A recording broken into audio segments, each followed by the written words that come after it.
Fala, amantes da pecuária de leite, tudo bem com vocês? No tema de hoje trago um assunto de extrema importância numa fazenda de pecuária de leite. A gente vai falar um pouco sobre a nutrição das vacas na lactação, o quanto isso pode impactar na sua produção diária e no seu custo da fazenda. E para falar sobre, eu estou com um convidado mais especial, estou aqui com o Sérgio Ferreira, nosso zootecnista aqui da fazenda. Então, já pega aquele cafezinho quente, uma boa fatia de queijo fresco e bora pro vídeo que tá excepcional.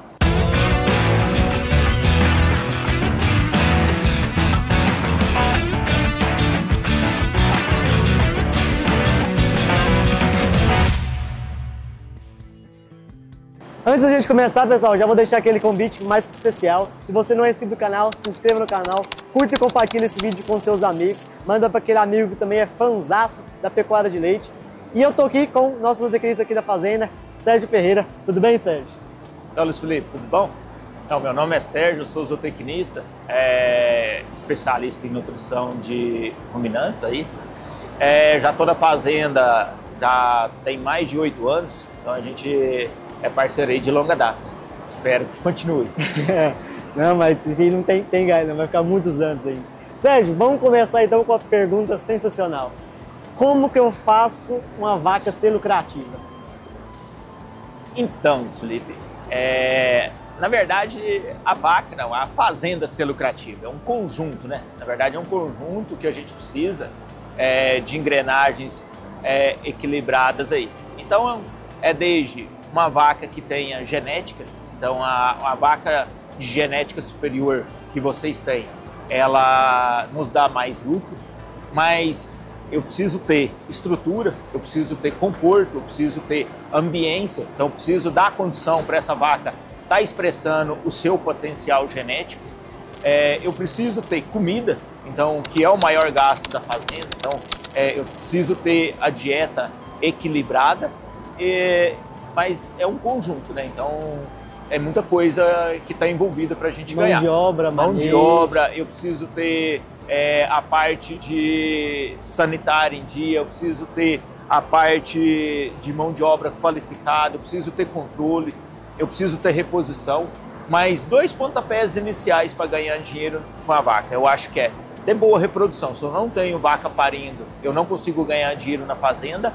E a segunda é silagem de milho, que é a nossa base das dietas, silagem de milho boa. Se eu não tiver esses 2 drives inicial, o restante vai mal.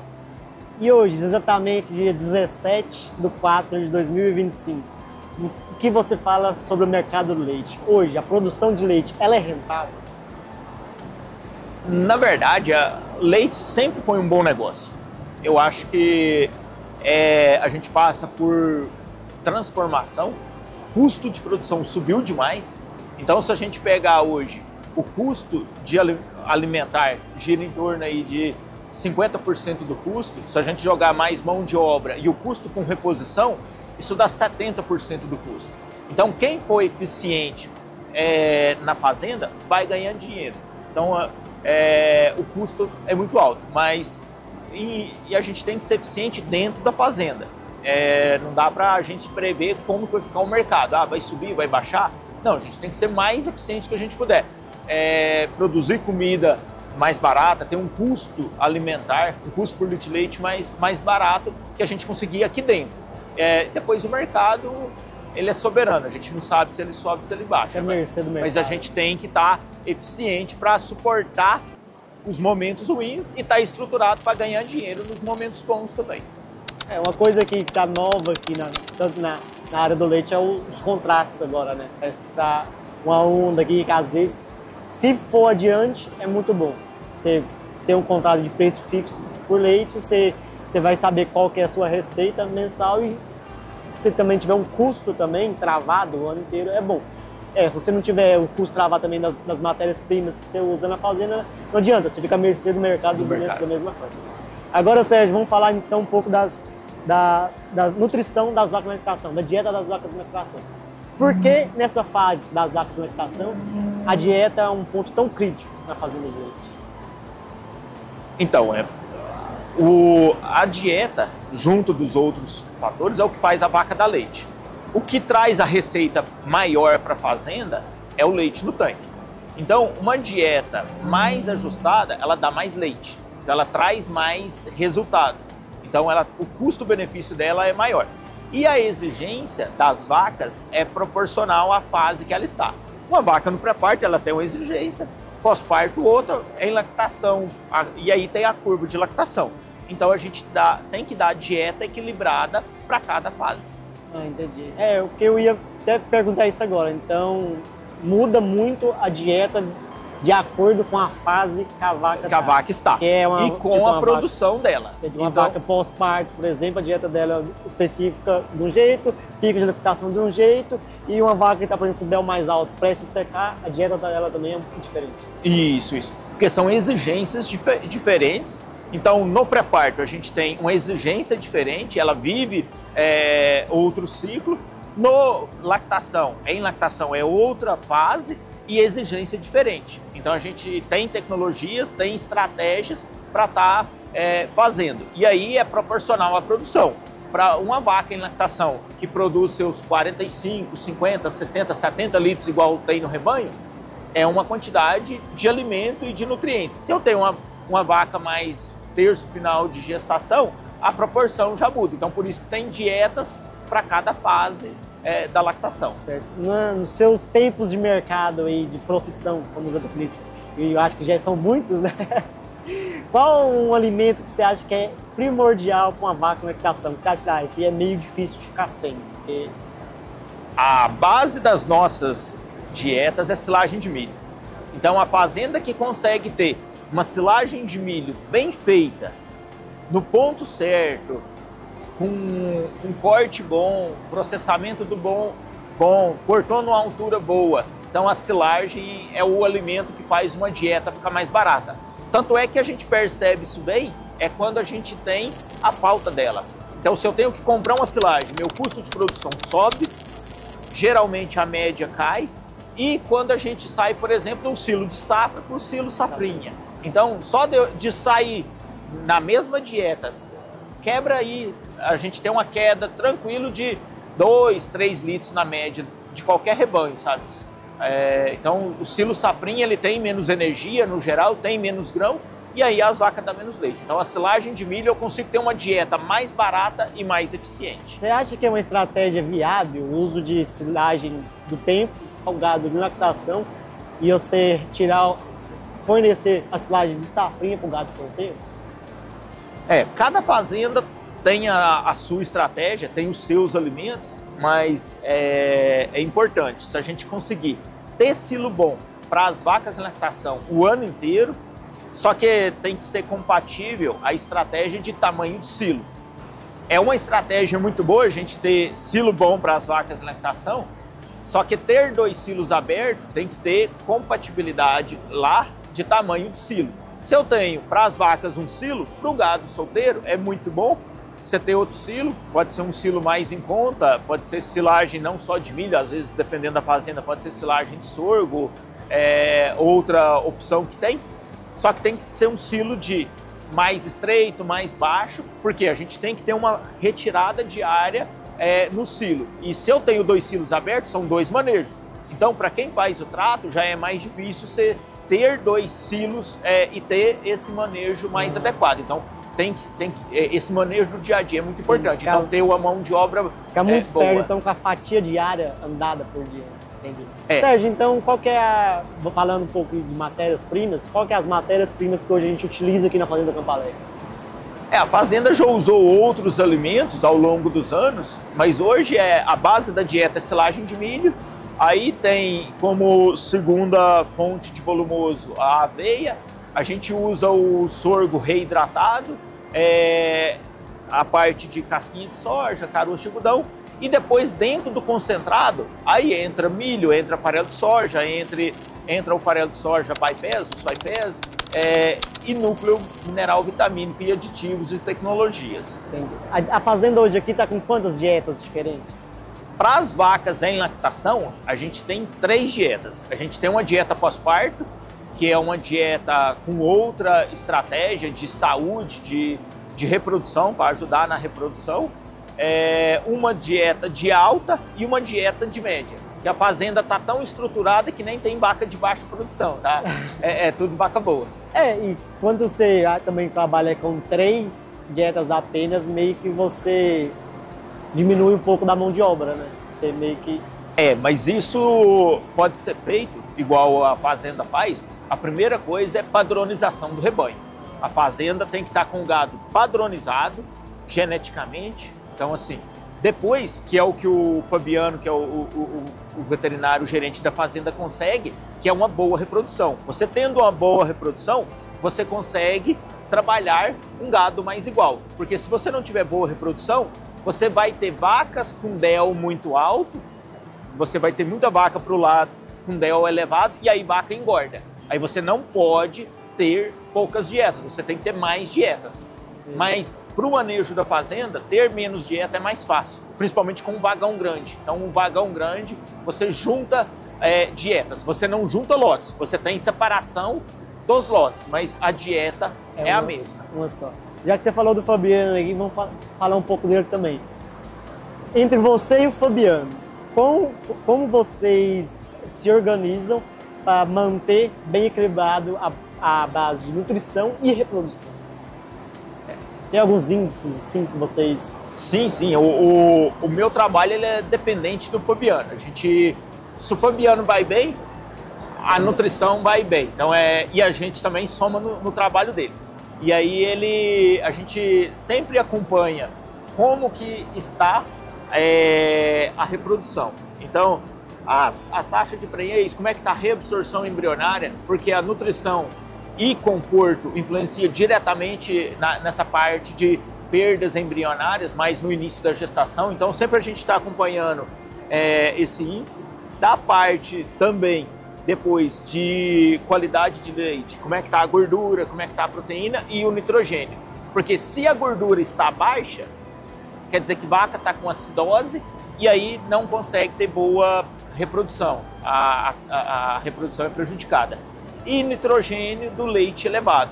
Como ele faz a análise individual por vaca e a gente estratifica isso, então a gente consegue ter.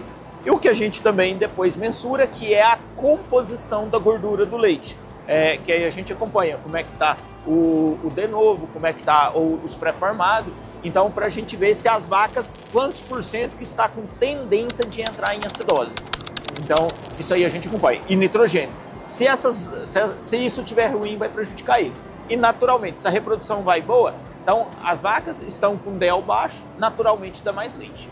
Então, alguns índices e parâmetros que a gente pode notar diretamente na vaca é o score corporal e a análise de fezes, e índices dentro do tanque, das análises do tanque. A gente consegue ver, através dessas informações, se a nutrição, se a dieta das vacas está bem balanceada. Sim. Tem vários índices que a gente acompanha no dia a dia de manejo. Então, vamos pegar uma vaca pós-parto.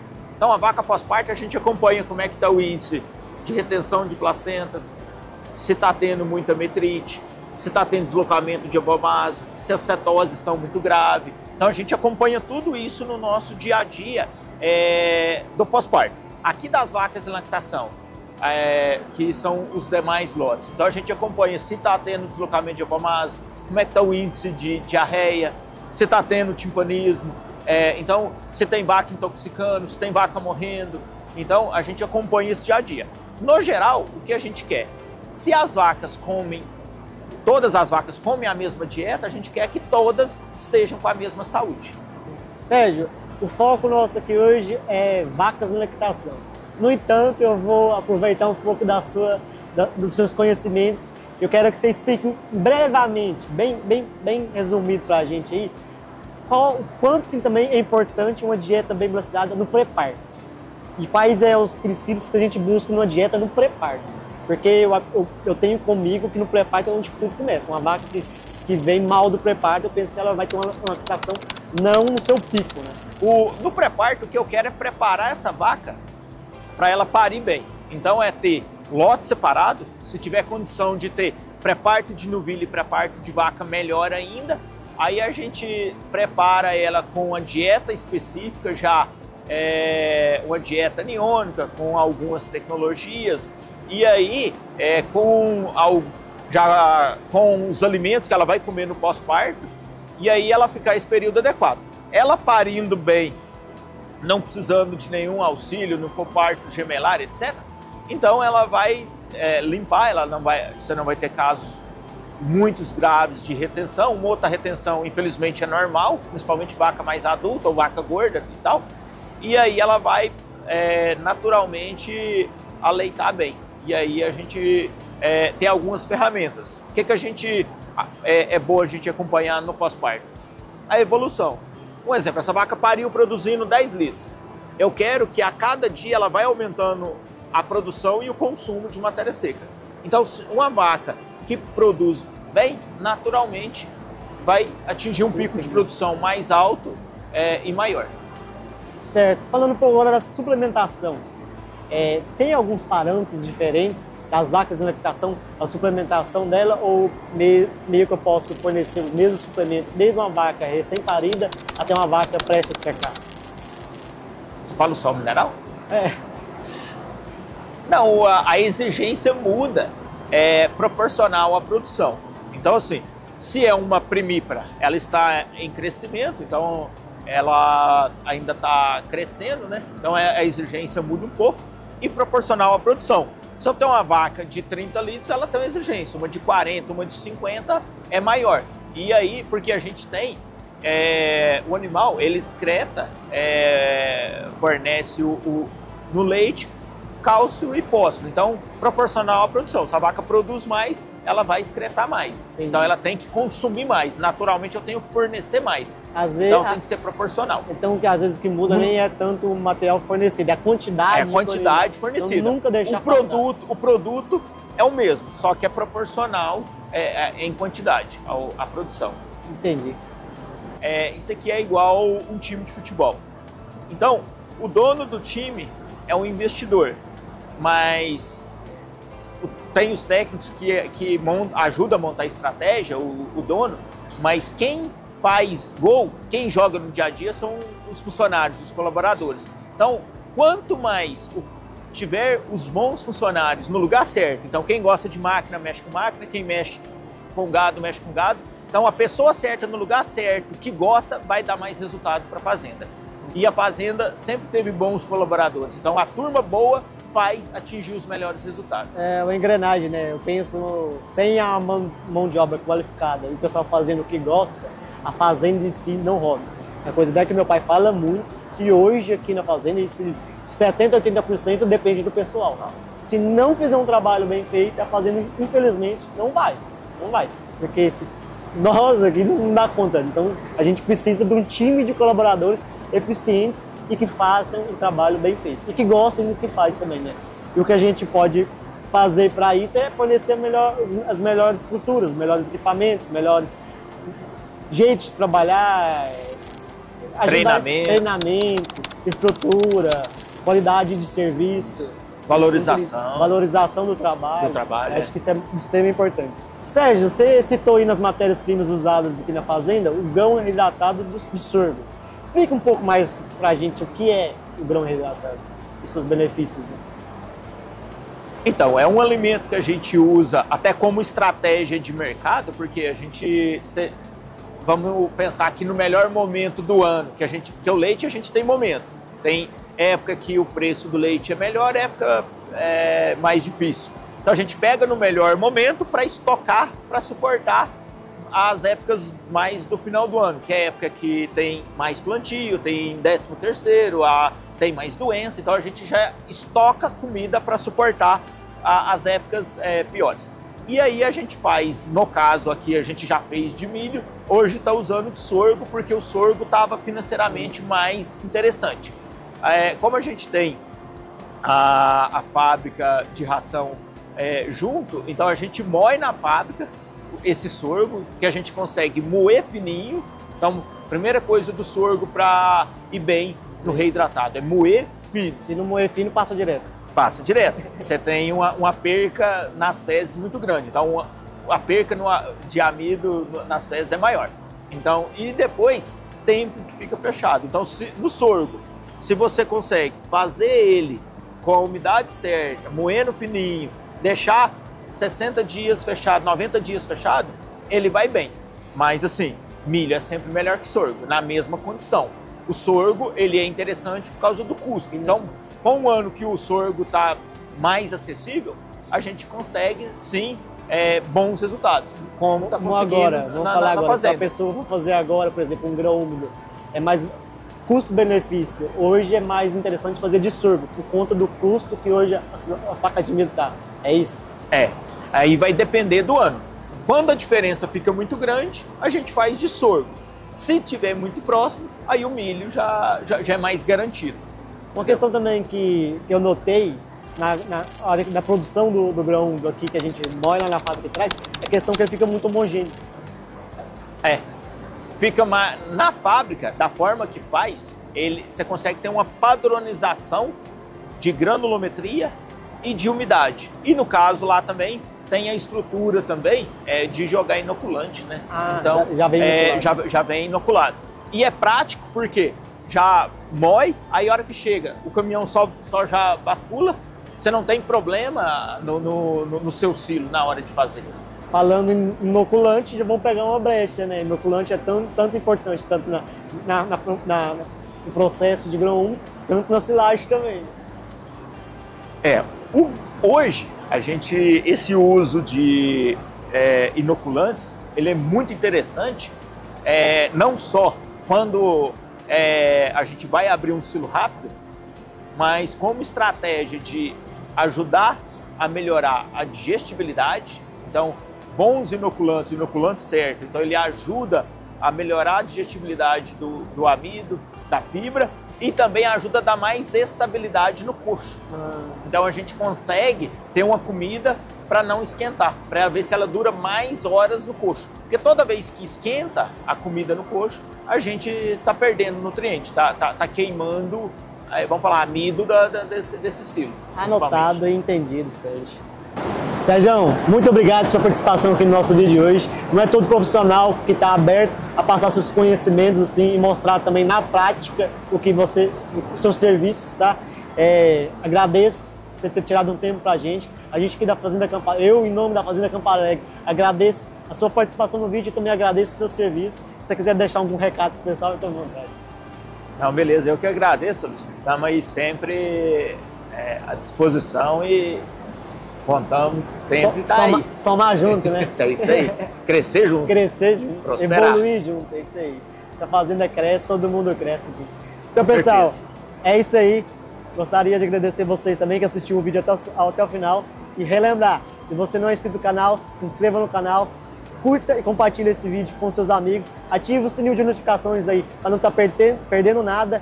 E eu também gostaria de agradecer a nossos parceiros, a Minecal, Implementação de Decisão e Top Racens. Nos vemos no que vender. Até uma próxima.